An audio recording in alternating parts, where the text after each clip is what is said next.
Hello, it's Halo, and welcome back to my channel. Guys, it's official. One sec. Siri is taking over. Guys, it's official. I know I found my new favorite show on the internet. I mean, TV. I don't know if any of you guys have heard of it. It pretty much fell under the radar. It's just this new little niche hip show on HBO Max that everyone online is loving, called Velma. And guys, this show is amazing. If you like the OG Scooby-Doo, this is hands down the best Scooby-Doo evolution to ever exist. Not to mention the best adult cartoon ever. People are truly eating up and just indulging in this clip art cinematic masterpiece. However, my heart has truly been crushed, crumbled, broken to the core when I witnessed some disgusting trolls reviewing this show with such animosity when all this show is trying to do is present its big brain energy that we obviously are all too dumb to understand. So today, I am going to defend my Lord and Savior, Velma Dinkley, in the Church of Latter-day Jinkies. But before we dive into the biggest mystery of this show's massive hate train, please, if you like my face, feel free to like and subscribe. It helps support me and Velma. Give me some clout, because that's what I'm about. Okay, let's get into the Scooby Snacks. Going into this show, there's been two major changes. One is the race swap. Velma's Indian. I feel like it works for her. I just really saw her as glasses and a little bob haircut. So whatever race she is, I don't really care. Shaggy is now Norville and he's black. It doesn't matter. Norville's the original name, which I did not know. This show's already teaching me so much. Fred is still our basic little white boy, baby boy Fred. And then Daphne is Asian. I think race bending is totally chill. The one thing is people are using it as like, oh my god, this show's too woke. Yeah, they may make a few overly woke jokes. They may make all their jokes just about being woke and explaining jokes that aren't funny. But, you know, that's the style. If you're not laughing, that's the goal of this show. The other change, which people are mad about, is they got rid of Scooby-Doo. They got rid of the dog. It's a little bit weird, I gotta admit, having a Scooby-Doo show without Scooby-Doo. Why make it a Scooby-Doo show at all? Well, the answer is very simple. It's Velma's point of view, so Scooby could be there. Also, it's very apparent in the show that Velma is schizophrenic. You know, Velma's a schizo. Awesome. With that being said, who are we to say that Scooby wasn't there the whole time? I think not having Scooby gives these characters with such rich, welcoming, exciting personalities that just make you want to give them a hug. I mean, why wouldn't you want to connect to asshole Velma, drug dealer Daphne, baby boy Fred, and simpy little Norville? I can talk all day, but I think the only way to truly understand just how amazing this show is to actually go into the genius of the first two episodes that they have provided us. Episode 1. Less than a minute in, this show went to a place that the OG Scooby-Doo never dared to go to. Sexualizing children. Have you ever noticed how pilot episodes of TV shows always have more gratuitous sex and nudity than the rest of the series? Oh my god, I have. So true. I honestly think this Velma Scooby-Doo adaptation is Scooby-Doo's Disney Channel rebellion years phase. They're having fun, they're being overly sexual, and they're making questionable life decisions. We truly get to see Velma and Daphne's jaded past for each other in such a moving scene where Velma nearly decapitates Daphne. With less than 5 minutes into this show, we get such riveting, funny, hilarious content, such as cockroaches humping each other, naked underage girls, and a hot bimbo who doesn't have a brain.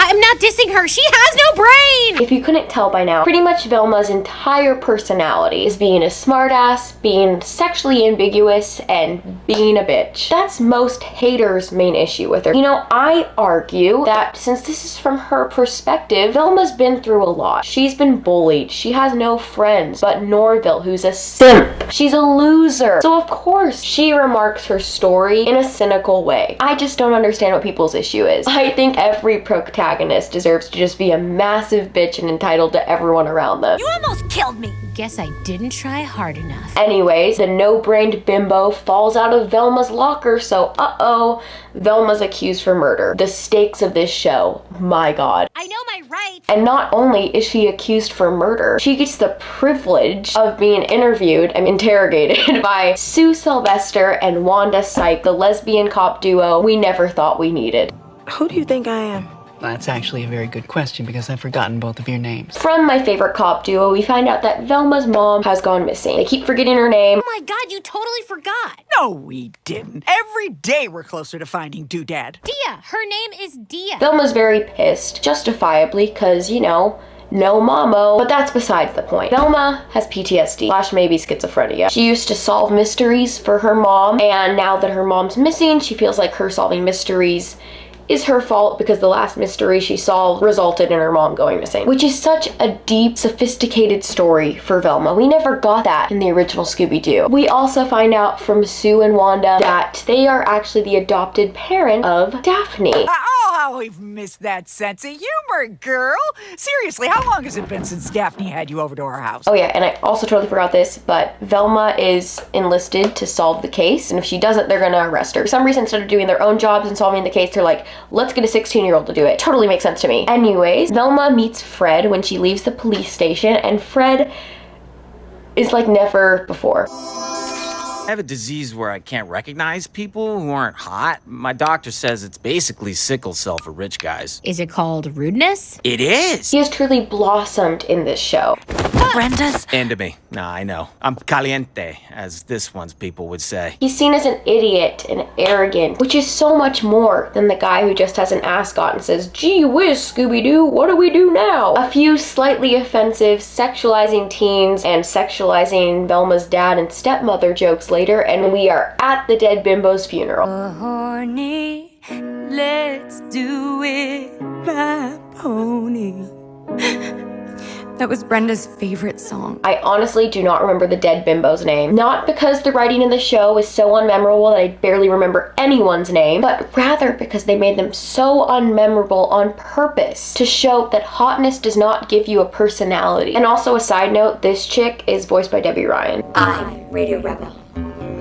The fact that this show was able to cast the meme lord goddess Debbie Ryan at all, 1 million IMDb points in my book. We move on to a little bit more backstory of Velma and her mom and the mysteries she would solve, getting her mom alcohol, spraying her mom with a hose, and drawing all over Mother Dearest's memoirs. A true A+ child, if I say so myself. Finally, like more than halfway through this episode, we get to meet Norville. Didn't answer my VMs voicemails, but I had to find you because I still don't know if you listened to my VMs voicemails. He's honestly my favorite character. Basically, as I said, his character is a massive simp for Velma. I don't want to do our math homework together. Just email me your answers like always. Yes, of course. He's also very apparent that he is not into drugs. I think it has something to do with drugs, which I hate. And people were kind of pissed off about that. You know, Shaggy was the notorious code for smoking weed guy. I'm Mary Jane. Like, that is my favorite name. But, you know, I think that wasn't a good message to our youths. I think it's good that our new Shaggy is a non-drug king. He's just a massive simp. So, I don't know which one's worse. He kind of gives her some insight on the murder. They think it's Velma's stepmom. It actually wasn't. It turns out she just likes taking pictures of babies in fruit costumes, naked, which is a little bit questionable, but you know, I guess everyone has their hobby. Instead of solving the mystery and busting her stepmother ends up busting her out of a panic attack.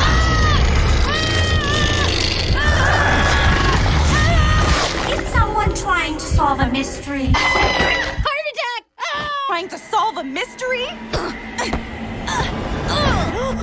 There you go. Finally, Velma accepts that maybe she was the problem and her mom left voluntarily. Maybe splashing your mom with a hose and drawing all over her life's work memoirs was not a great move in terms of getting your mom to not go out for milk and never come back. We then get to see Velma try and fail at being hot.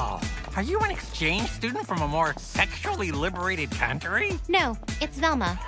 I'm just unburdened by the belief I caused my mother to go missing. And stuff happens here, but I honestly have a bigger question. Why is their mascot like literally COVID-19? Did they build this school during 2020 and we're like, that's a good idea? That's like a stupid joke. I'm sorry. I have to call out at least one stupid joke because everything else is just gold. Daphne then confronts Velma in the bathroom with the funniest joke in the entire show. Well, well, well.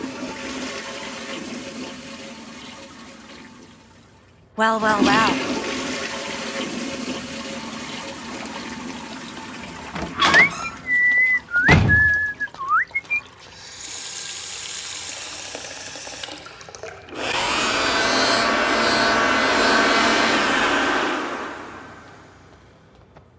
Well. Look, whatever this is, can you just get to it? From that little conversation, Velma realizes, But it's going to be!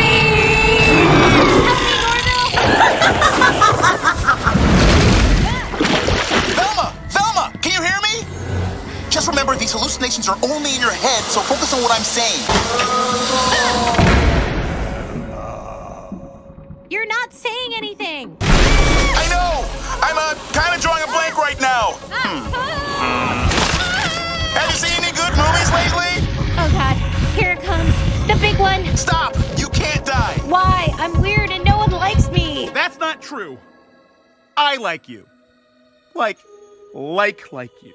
Wait, what? No, you don't. You're like a brother to me. That's hilarious. Wait, Norville, your joke worked, you genius. Keep making me laugh. I wasn't joking! Your face is why I get up in the morning! That's perfect. One more time should do it. Make it super cringy. You're the main character in all my dreams. Okay, stop. I'm peeing. Norville, it worked. Who knew you were so funny? Yes, it's hilarious. I'm the funniest man alive. This is not what I need right now! Bingo. oh no, Fred might be the killer. He was at the restaurant and Bimbo Girl took a picture of him when he wasn't paying attention. Another drug joke later with Norville, and V and N are off to solve the mystery until Velma goes schizo again. What? I'm bored. Norville, get off my jock and let me solve this mystery. And this is where we really get to see Velma's true self. In a moment of need, a moment of literally almost having a heart attack, Norville does the best thing he thinks he could do to snap her out of it, which is pour his simpy feelings all into her. Sounds wrong. I like you. Like you. No, you don't. You're like a brother to me. Wait, Norville, your joke worked. I wasn't joking! Your face is why I get up in the morning! You're the main character in all my dreams. Which instead of, being kind to him, she does not.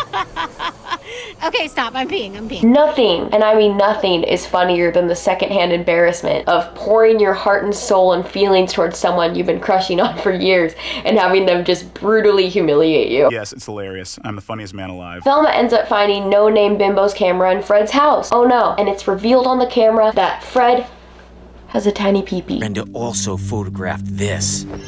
Not hairless Velma. I haven't finished going through puberty yet. I'm a late bloomer. But in this evidence being found, Fred turns. We see a side of Fred that we have never seen before. So we keep the secret hidden away to avoid embarrassment, which is why Brenda and her stupid camera. I'm just gonna do to you what I did to Brenda.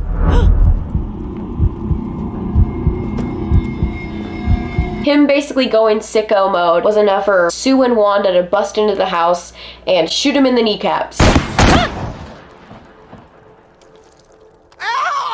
Oh, what the hell? Even though he does confess later that he wasn't gonna kill Velma, he was just gonna write her a check to shut her up. Hey, you think I killed Brenda? I meant pay you to keep quiet. Velma's happy. She's out of hot water, probably not gonna get arrested. Norville's emotionally crushed, but the mystery is far from over, because VN end up finding another no-brain bimbo in Velma's trash. Oh no. As you can see from just episode 1 of this masterpiece, I can easily watch this show for millions of seasons and I'll just continually be laughing my ass off.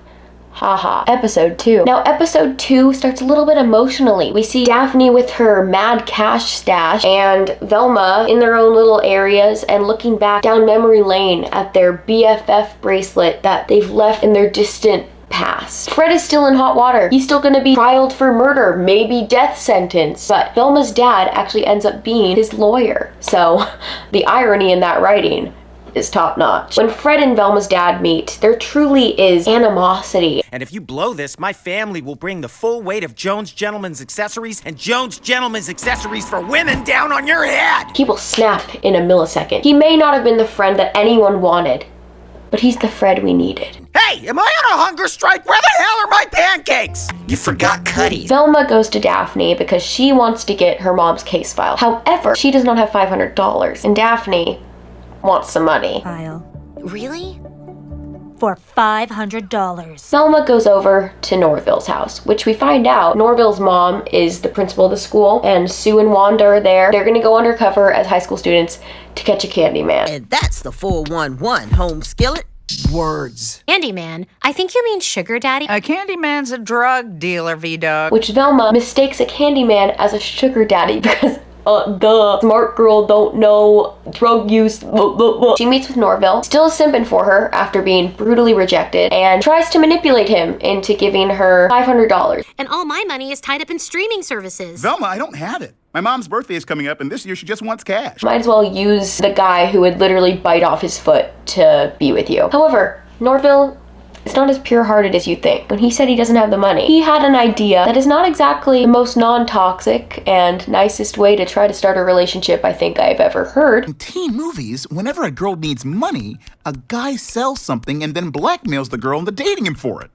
Problematic, but effective. Anyways, Velma, pissed off that she couldn't get her money from her simpy friend, goes back to Daphne, and Daphne cuts her a deal. But if you don't have it, there might be a way you can earn it. Because big reveal, Daphne is the Candyman. So many reveals, so many mysteries. This show is so good, oh my god. Which Velma's not exactly on board to do at first, but after Daphne basically pushes Velma onto a wall and makes Velma question her sexuality, then she says yes. And you may be asking, why does Daphne want to sell drugs to begin with? She seems like a rich, preppy, happy girl. The show makes you think that, but she's not happy. She wants to know the big questions in life. Where are her parents? She wants to know why her hair is the color of red chicken wings. Pregnant. Wrong! I'm saving money to hire a private investigator to find my biological family. Know how different I am from my mom's? I need to find out who I really am. Where do I come from? And how is my hair the color of buffalo wings? After what looks like hours of trying to sell some drugs and Velma just not making it work. Oh, I don't care. Enjoy your slow descent into organic farming. Not much, just your dad's love when you blow at your knee and lose your scholarship. You know what else feels forced? Your belief that you're the only one sleeping with the lead.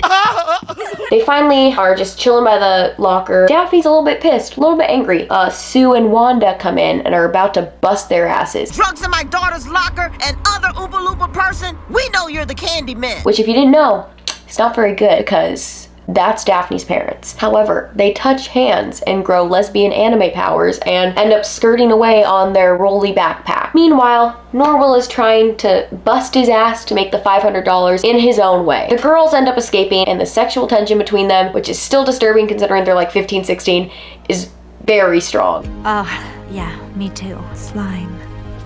Okay, well, thankfully your moms are still hella bad detectives. Only to quickly turn around and cut to Velma selling drugs to her dad. Get your fresh shot drugs here. Hey, do you have anything that can make me feel better about having ruined my life? Wait, Dad? Velma? As you can tell, the story of this show, big brain 500 miles away. You want to feel confused. You want to feel frustrated of where it's going next. You just, that's what it's supposed to feel like. The dad's mad at her because Obvi, she's selling drugs, but he does agree to give her $500 for the file if she helps him win the case with Fred. And as soon as she sees that he cannot cut anything himself, she's like, that's it, he's not guilty. They play him up as a little baby boy and, you know, make him look so dumb that he can't function without a butler his whole life.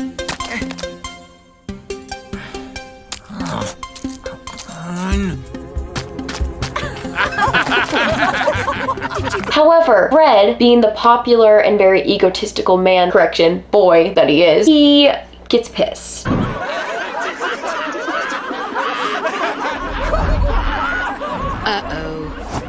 that true? I'm a big boy! A big boy who could have removed those dumb girls' brains no problem if I wanted to. Just the turn in these characters is so good! Because of this, the case is lost, Fred is in jail, and Velma's family's in debt. Daphne actually does come over and give Velma the case file. She feels bad, and she thinks, you know what?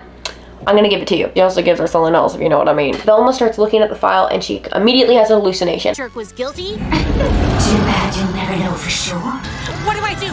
Velma! Try to make... I don't know any jokes, but my moms love my impression of my Aunt Cindy.